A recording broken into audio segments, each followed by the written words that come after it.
Welcome to this week's edition of Global Intelligence Weekly Wrap-Up, your trusted source for high-impact stories from the front lines of global espionage, foreign interference, sabotage, and national security. Neil Bisson, a retired CSIS intelligence officer and director of the Global Intelligence Knowledge Network, draws on over 25 years of frontline experience to decode the world's most pressing intelligence developments and what they mean for your country, your safety, and your future. This week, we're covering the globe. From Britain's appointment of the first female chief of MI6 to Mossad operatives reportedly filming sabotage missions inside Iran. The Brazil coup trial takes a darker turn with allegations of political spying, and new intelligence from Russia accuses China of espionage, a dramatic twist in the so-called No Limits partnership. Back home in Canada, the Canadian Security Intelligence Service releases its 2024 public report, and the message is clear: Canada is now a prime target on the world stage. Meanwhile, the G7 summit in Alberta wraps with leaders pledging new action on migrant smuggling, hybrid threats, and AI-driven foreign interference. From undersea cable sabotage in the North Atlantic to executions in Tehran and digital propaganda battles online, this week's episode dives deep into the global shadow war reshaping our world. Let's get started.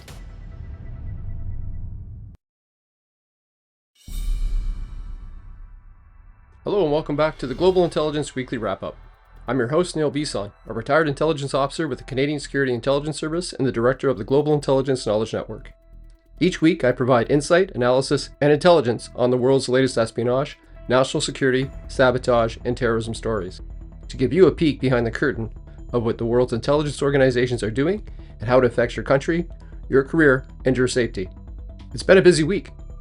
From the G7 discussions on national security in Kananaskis, Alberta, to the increasing fighting between Iran and Israel, to the appointment of a new head of MI6 in the United Kingdom. So let's get to it.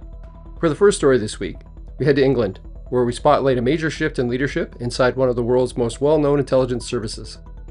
Blaise Metrelli has just been named the new head of MI6, Britain's foreign intelligence agency, making history as the world's first woman to ever lead the organization. Metrelli steps into the role at a critical time, with the UK facing rising threats from hostile states, cyber actors, and geopolitical instability. In this segment, we'll take a closer look at who she is, why her appointment matters, and what it could mean for future British and Allied intelligence operations. Blaise Metrelli's appointment as the Chief of the Secret Intelligence Service, or MI6, is not just a symbolic milestone, it's a signal of continuity and capability.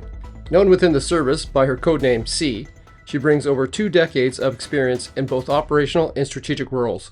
Most recently, she serves as the Director of Operations, where she has overseen MI6's global intelligence gathering efforts. From an intelligence perspective, leadership changes at the top of any major spy agency always carry significance. They impact interagency coordination, operational priorities, and the tone of relationships with Five Eyes partners like Canada, United States, Australia, and New Zealand. Metrelli's background suggests she'll focus on strengthening offensive cyber capabilities and deepening global partnerships, especially at a time when Russian aggression, Chinese influence operations, and Iranian proxy activity are all increasing in intensity. MI6, officially known as the Secret Intelligence Service, has historically been male-dominated. Only recently has the UK intelligence community begun pushing for more inclusivity at the senior levels. Metrelli's rise mirrors broader efforts within the Five Eyes community to modernize leadership structures and reflect the diverse nature of the threats they face. This change also comes amid growing public scrutiny over how intelligence services operate, particularly in the digital space. Metrelli will likely have to navigate the delicate balance between operational secrecy and the growing calls for public accountability, especially in a democracy increasingly wary of surveillance overreach. The Al Jazeera article includes insights from security experts who note that Metrelli has a reputation of being a serious operator, someone respected both within MI6 and by Britain's international intelligence partners. Her experience in handling complex field operations, including high-risk theaters, has reportedly earned her praise from allies across the Five Eyes network. Drawing on my own background in intelligence, I'll add this. Metrelli's appointment is likely to resonate far beyond the UK. Allies will be looking closely at whether she brings a more forward-leaning approach to countering foreign interference, especially given MI6's crucial role in the global human collection. If she doubles down on offensive, cyber, and covert influence operations, we could see a ripple effect across the allied services, including Canada's. Canada and the US have been well aware of how foreign interference has been a threat to the democratic systems in North America. Blaise Metrelli's historic appointment marks a new chapter for Britain's MI6. But beyond the headlines, her elevation represents continuity, professionalism, and a sharpened focus on modern intelligence challenges. As adversaries to Western nations evolve, so must those who guard against them, and Metrelli's seems poised to do that. Her tenure could set the tone for how Western intelligence adapts to the next generation of geopolitical conflict.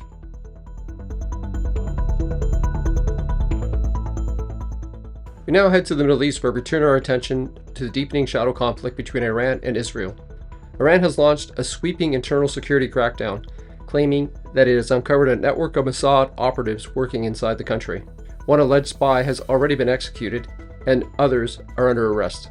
Tehran's claims paint a vivid picture of infiltration agents disguised as delivery drivers using hats, sunglasses, and even fake packages to carry out their missions. But beyond the theatrics lie a much more serious intelligence battle that's unfolding behind the scenes.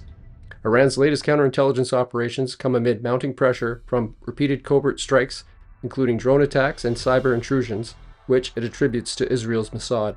These arrests are part of a broader attempt to reassure the public and reassert regime control following a string of humiliating security breaches, many of which have targeted key military and nuclear sites. The fact that Iran has gone so far as to publicly execute one of the alleged Mossad collaborators signals just how serious the regime views this threat. But it also speaks to a deeper level of paranoia, one that's not entirely unfounded. Israel's intelligence services have a long history of using advanced tradecraft and deep cover operatives to conduct espionage inside hostile territory, and in recent months, there's been an uptick in sophisticated operations that have struck at the heart of Iran's air defense and drone programs. The ongoing intelligence war between Israel and Iran isn't new, but it's evolving. Earlier this year, Israel launched a major retaliatory operation that blended conventional airstrikes with covert sabotage. Mossad was reportedly instrumental in smuggling drones into Iranian territory and coordinating attacks on key infrastructure. This hybrid model, combining kinetic and clandestine tactics, has exposed significant vulnerability in Iran's internal security. In response, Tehran has doubled down on surveillance, informant networks, and political messaging that cast dissent as espionage. But in doing so, it risks alienating its own population and creating an atmosphere of fear that could undermine broader stability. Analysts have noted that Iran's response reflects a blend of real threat awareness and political necessity. Publicizing the idea of Israeli spies in disguise helps the regime galvanize support and justify repressive measures. But it also suggests Iran's counterintelligence agencies are struggling to keep pace with the sophisticated external threats. From a professional standpoint, these developments illustrate a key reality. When covert actions consistently breach hardened targets, the adversary is forced to retreat inward and often overreact. Iran's sweeping arrests and executions may reflect desperation more than dominance. If Mossad has indeed gained the level of operational freedom within Iran, the implications for future conflict escalations are profound. Iran's paranoia about Israel's spies sound theatrical, but it's rooted in a very real intelligence contest. With one alleged Mossad operative executed and others under arrest, Tehran is sending a message to its people and to its enemies that it's still in control. But the deeper truth may be unsettling. Mossad's ability to operate inside Iran undetected until after the fact reveals a dangerous imbalance in capability. This is a shadow war playing out in alleys, airports, and encrypted apps, not just on the battlefield. And it's a reminder that in modern intelligence, perception and paranoia often go hand in hand.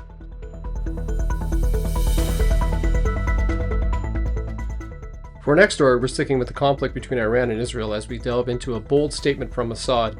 The Israeli intelligence agency has revealed video footage showing agents operating on Iranian soil.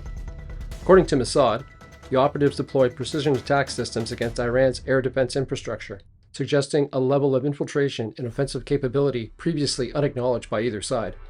The footage released by Mossad portrays two agents in Iran deploying systems specifically designed to disable the country's air defense network. This fits within a broader Israeli strategy that combines Mossad's covert operations with the Israeli Air Force overt capabilities.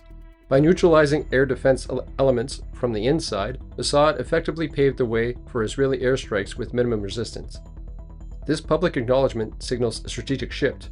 Mossad is embracing visibility for its clandestine actions. In doing so, it not only takes credit for operational success, but also sends a message of deterrence to potential adversaries and international observers. It highlights a coordinated and modern intelligence campaign that leverages both covert human activity and conventional military power. This revelation follows a series of events earlier this month, collectively known as Operation Rising Lion, when Israel launched coordinated airstrikes against Iranian missile and nuclear-related sites. Before the strikes, Mossad had reportedly smuggled drones and precision weapons into Iran, deployed teams, and set up covert launch zones near Tehran. These teams allegedly disabled key Iranian systems, enabling airstrikes to proceed with reduced pushback from Iran's defenses. The significance of this deployment is profound. Not only does it mark the first admission of Mossad targeting Iran from the inside, but it also demonstrates a new hybrid warfare model. Intelligence and sabotage deployed just before and during air campaigns dramatically increase the effectiveness of kinetic strikes. Intelligence analysts are describing this combination of covert action and open military operations as a tactical game changer. One analyst noted that by publicizing footage of operatives on the ground, Mossad isn't just demonstrating capability, it's shaping perceptions of omnipresence and reach. When you can operate inside an enemy's territory undetected in strike, the psychological impact can be almost as powerful as the physical damage. By stepping forward with proof, Mossad may be recalibrating its posture, not hiding in the shadows, but spotlighting its effectiveness as a deterrent and signal to both Iran and other adversaries.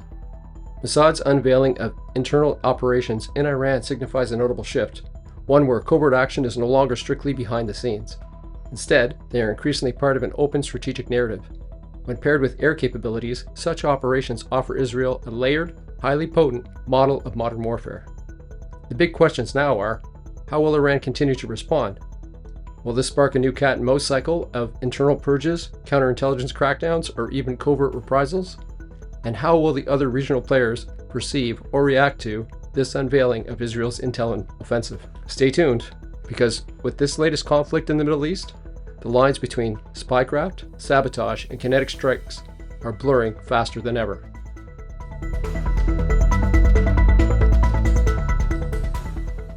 We're heading to Brazil for our next story, where we examine news that's grabbing global headlines. Former President Jair Bolsonaro is under scrutiny again, this time not just for his alleged role in an attempted coup, but now for allegedly weaponizing the Brazilian intelligence agency for political gain.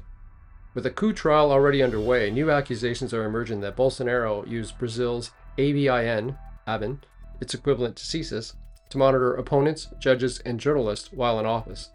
According to the Brazilian Federal Police, Bolsonaro and a group of senior officials are suspected of running a criminal organization within the Brazilian Intelligence Agency, or the ABIN. Their mission? Allegedly using state surveillance tools to spy on perceived enemies, including Supreme Court justices, political rivals, and media figures. This development adds another explosive layer to Bolsonaro's ongoing legal troubles.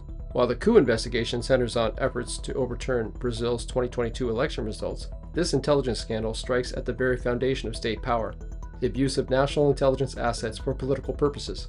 From an intelligence perspective, this kind of politicization of a domestic spy agency is a red flag, one that draws clear comparisons to authoritarian regimes where intelligence bodies act as tools of political repression rather than protectors of national security. Brazil's ABIN is supposed to be an apolitical body focused on protecting Brazil's national interests. However, under Bolsonaro's administration, there were persistent allegations of overreach, including surveillance of journalists and opposition figures. This isn't an isolated case globally. We've seen accusations in countries like Turkey, Venezuela, and even democratic states where intelligence services were drawn into political battles, often undermining public trust and the integrity of the services themselves. The latest Brazilian case also echoes concerns raised during Bolsonaro's term, particularly his confrontational stance towards democratic institutions and the judiciary. His support base within the military and intelligence circles has long been a source of concern for Brazil's democratic resilience. In a statement, the Brazilian Federal Police described the use of the ABIN resources as a part of a criminal organization that systematically collected intelligence on political targets. The Supreme Court has already accepted the police's request to investigate Bolsonaro's direct role. Commentators in Brazil are warning that this could lead to serious institutional consequences. One senior journalist called it the most dangerous kind of democratic backsliding. when the state's covert powers are turned inward against its own people. From my experience, once intelligence agencies become politicized, it's incredibly difficult to restore their legitimacy, and it creates ripple effects, weakening the rule of law, eroding public confidence, and emboldening other would-be autocrats to misuse their own national security institutions. Brazil is now contending with two massive allegations against its former president, both of which cut to the core of its democracy. One involves the alleged plot to overturn election results, the other involves the abuse of state surveillance powers for personal and political purposes. This story serves as a powerful reminder. Intelligence agencies must operate within strict legal frameworks and democratic oversight. Without that, they risk becoming tools of repression, not protection. As Brazil's investigations unfold, we'll be watching closely. Because when intelligence is misused for politics, democracy becomes a collateral damage. We're returning to the Middle East for our next story, where Iran has executed yet another man it accuses of working for Israel's Mossad. The executed man, Mohsen Langanishin, was convicted of espionage and sabotage-related activities, including helping orchestrate a high-profile assassination and planning attacks against key Iranian infrastructure. This story adds another layer to the ongoing shadow war between Iran and Israel, a war fought in silence, proxies, and quiet eliminations. Iranian authorities allege that Langanishin was allegedly involved in Israel's intelligence services from 2020 until his arrest in 2023. He reportedly helped Mossad agents inside Iran by procuring items such as surveillance vehicles, establishing safe houses, and relaying tactical intelligence. Most notably, he was accused of aiding in the assassination of Colonel Hassan Saeed Kodi of the IRGC in 2022, a bold daylight killing in Tehran that Iran has repeatedly blamed on Israel. Langanishin was also linked to an alleged Israeli drone operation against the defense site in Isfahan, a key hub in Iran's military-industrial network. These actions, according to the Iranian judiciary, constituted clear acts of espionage and treason. The punishment was death by hanging, the latest in a string of such executions that Tehran says are meant to deter further infiltration. This is not an isolated case. Langanishin is the latest in a growing list of individuals executed by Iran on charges of spying for Mossad or other foreign intelligence agencies. Earlier this year, several other Iranian nationals met the same fate under similar accusations. Many of them cybersecurity specialists, engineers, or people with technical access to sensitive facilities. These executions form part of a broader pattern of tightening internal control, particularly as the Iranian regime seeks to demonstrate its ability to defend against what it sees as relentless external subversion. But concerns persist. Human rights organizations and legal observers continue to challenge the fairness of these trials, raising alarms over reports of forced confessions and a lack of due process. The Iranian government's refusal to provide full transparency about these cases only deepens the suspicion that many of these executions serve a political purpose as much as a legal one. While Iranian authorities claim that these actions are essential to safeguard national security, critics say they also serve a public relations function, showing strength at home while sending a warning to adversaries abroad. From an intelligence standpoint, these cases illustrate the profound depth of Mossad's operational reach inside Iran, a capability that continues to confound Tehran's security services. But they also highlight Iran's willingness to respond not only to counterintelligence, but with public displays of state power designed to maintain internal discipline and external deterrence. The execution of Mohsen Langanishin is yet another chapter in the covert war between Iran and Israel, a war where both sides use spies, sabotage, and targeted killings to undermine one another. It raises key questions about how intelligence is used and abused in regimes with limited judicial oversight. And it reminds us that in the shadows of geopolitics, human lives are often the currency of confrontation. As these operations continue to unfold, we'll continue to watch. Because on the Global Intelligence Weekly Wrap-Up, every execution, every accusation, and every covert strike tells us something about the state of the world and where it could be heading next.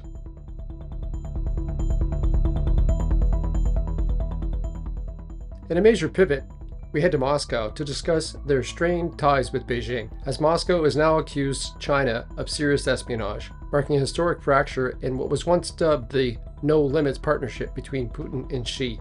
A leaked internal memo from Russia's FSB reportedly brands China as an active enemy and accuses Beijing of stealing sensitive military secrets, ranging from drone systems to Cold War-era aerospace projects. Even more striking is Moscow's allegations that China might harbor territorial designs on Siberia, highlighted by China's place names cropping up on local maps. Despite continued public displays of unity, most recently during Victory Day parades, this internal leak signals deep mistrust. Behind the scenes, Russian intelligence is growing increasingly alarmed about China's growing influence across Siberia, Central Asia, and Arctic, regions Moscow once considered firmly within its sphere. Once hailed as a dual counterbalance to the West, the China-Russia axis now resembles a pragmatic alignment with mounting tensions underneath. Historically, uneasy relations tarnished by past borders are resurfacing. Economically, Moscow relies on China for trade and technology, but in military and strategic domains, suspicion has deepened. This isn't the first hint of friction. Cyber espionage campaigns have previously hit Russia state agencies, and China's economic leverage across pipelines, dual-use technology, and Arctic investments has begun to feel less like partnership and more like dependency. Western analysts now suggest that Russia is effectively the junior partner in the alliance, hemmed in by Beijing's rising global ambitions. Some observers even warn Moscow risks falling victim to what one critic calls silent colonization. While both states continue to publicly affirm their no-limits friendship, these leaks show a far more conditional, cautious relationship. An FSB brief titled "China is the Enemy" suggests Moscow's deep unease that Beijing is quietly undercutting its power, not to mention vying for influence in strategic Siberian provinces. From an intelligence perspective, the revelation underscores a classic strategic dilemma. When one ally grows disproportionately stronger, rivalry soon follows. The question now is whether this leak marks a turning point or simply a secret fissure in a still cooperative facade. Russia's espionage accusations against China reveal that even close authoritarian partnerships are vulnerable to the broader dynamics of power and distrust. In the covert world of intelligence, today's allies can feel like tomorrow's threats. Keep in mind, in diplomacy and espionage, what's visible is rarely the full picture. We'll continue to monitor whether this tension leads to deeper decoupling or if Moscow and Beijing manage to bury their misgivings once again beneath the surface.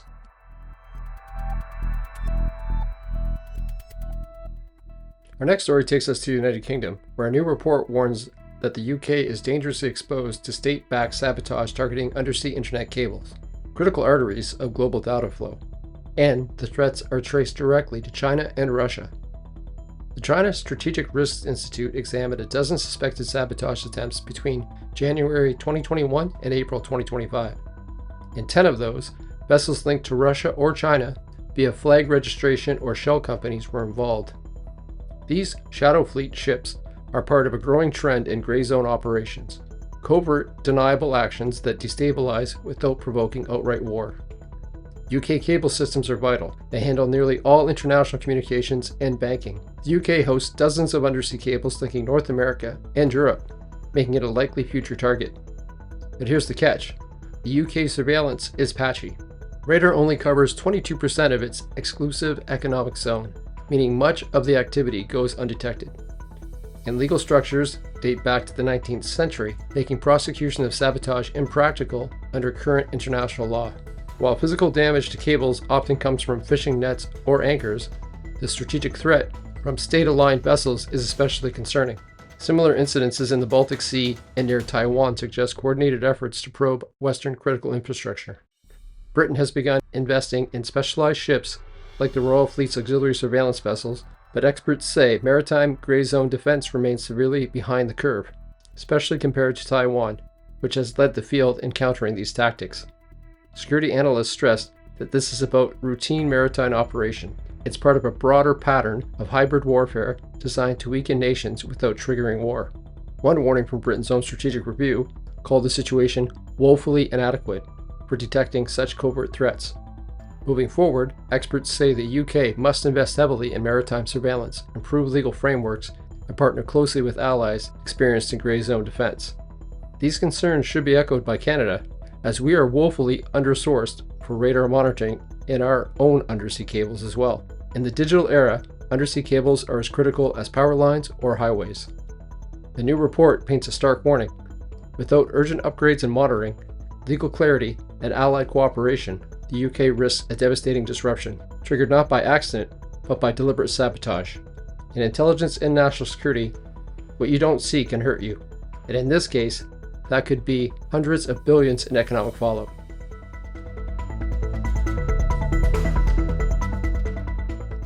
We head back to Canada for our next story, where we take a closer look at the just-released CSIS public report for 2024. This annual report is a comprehensive and candid snapshot of national security threats facing Canada and how our domestic intelligence service is responding. From state-backed sabotage and espionage to violent extremism and youth radicalization, the report paints a clear picture. Canada is no longer a peripheral target, it's a primary one. The CSIS report acknowledges what many in the intelligence community have long warned. Threats to Canada's national security are intensifying and becoming more complex. The service points directly at China, Russia, India, Iran, and Pakistan as the most active perpetrators of foreign interference, espionage, and transnational repression. These aren't theoretical concerns. They're active operations targeting our democratic institutions, our research sector, and our diaspora communities. CSIS also highlights its involvement in disrupting multiple Daesh-inspired terrorist plots last year, including one that allegedly targeted Jewish communities in the United States. Perhaps even more concerning is the increasing trend of youth radicalization, driven by online echo chambers and extremist narratives. On the legislative front, the report details how the passage of C-70 has finally begun to modernize CSIS's authority, allowing for threat reduction measures, or TRMs, and resiliency disclosures to non-government partners like provincial governments and private industry. In short, CSIS is being more proactive, more transparent, and more engaged with partners across Canada than ever before. 2024 marks CSIS's 40th anniversary, and the report includes a detailed retrospective on how the service has evolved since Cold War beginnings. What once focused primarily on Soviet espionage is now shifted towards cyber-enabled threats, disinformation, and covert operations by state proxies. The service's collaboration with law enforcement and its involvement in the public inquiry into foreign interference also underscores how intelligence is now playing a more public role. The report reveals that CSIS provided over 10,000 classified documents and more than 70 hours of testimony at the public inquiry for foreign interference, the largest intelligence release in Canadian history. The new director, Dan Rogers, did not mince his words. He warns that Canada must be clear-eyed about the reality of the threat landscape, noting that never in history have so many national security challenges converged at once. The deputy director, Vanessa Lloyd, also highlights the service's renewed focus on sabotage and economic security, suggesting that hostile actors are now embedding themselves in Canada's private sector, supply chains, research institutions, and immigration streams. The 2024 CSIS report serves as both a wake-up call and a progress report. Canada is making strides in modernizing its intelligence capabilities, but the threats are growing faster. Foreign states are more aggressive, violent extremism is on the rise, and Canadians, particularly our younger generations, are increasingly vulnerable to radicalization and manipulation. Expect this report to shape national security policy, especially as the newly formed federal government begins to pass laws through Parliament. As always, I'll be watching to see how CSIS and the rest of the Canadian intelligence community maintains our safety, sovereignty, and prosperity.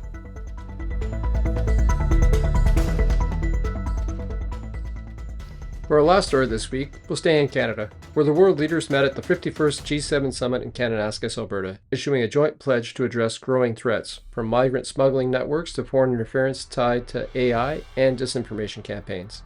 The G7 declaration committed the member states to stepped up cooperation to dismantle human trafficking and migrant smuggling networks. This reflects growing concern over how illicit networks not only endanger lives, but can also be exploited by foreign intelligence services to facilitate covert movement and influence operations. Interestingly, the summit statement also underscores commitments around AI governance, as leaders agree on a framework aimed at guiding the safe deployment of artificial intelligence.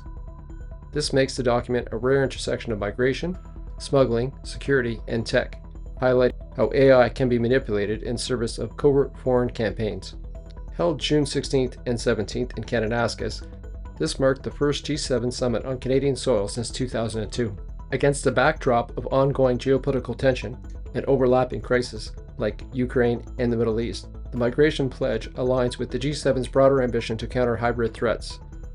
These include mixing disinformation, clandestine influence, and tactical use of migrant routes to destabilize democracies. This coordinated approach signals a strategic shift, Border security is no longer solely about immigration control, but integrated into global counter-espionage and national security strategies. By coupling smuggling enforcement with AI controls, the G7 acknowledges that tech platforms and networks can be exploited by malign actors, not just smugglers, but intelligence services and influence groups.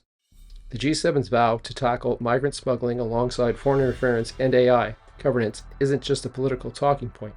It's a recognition that today's security threats are multi-layered and interconnected.